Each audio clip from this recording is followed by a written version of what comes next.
بسم اللہ الرحمن الرحیم۔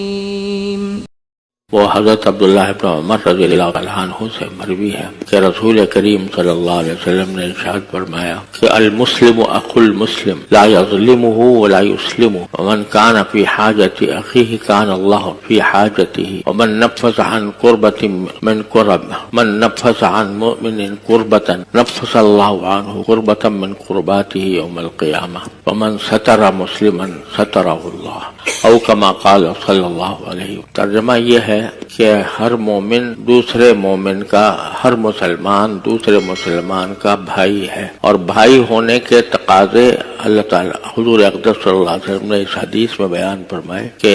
لا یظلمہ۔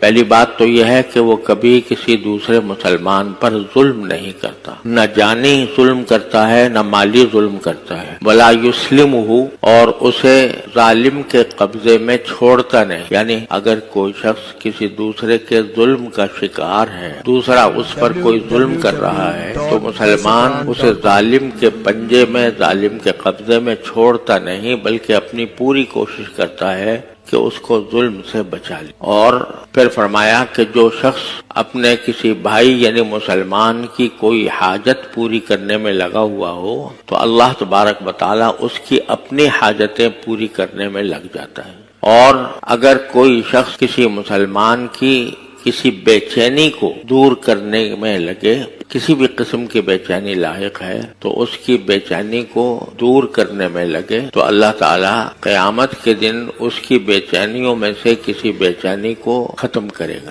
اور جو شخص کسی مسلمان کے کسی عیب پر پردہ ڈالے، اس اللہ تعالیٰ قیامت کے دن اس کے عیب پر پردہ ڈالے۔ یہ تفصیل ہے جو نبی کریم صلی اللہ علیہ وسلم نے مسلمانوں کے بھائی چارے کے بارے میں بیان فرمائی، جس میں سے پہلی بات یہ ہے کہ ظلم نہیں کرے گا، دوسری بات یہ ہے کہ کسی ظالم کے قبضے میں نہیں چھوڑے گا، حتی الامکان کوشش کرے گا کہ اس کو ظلم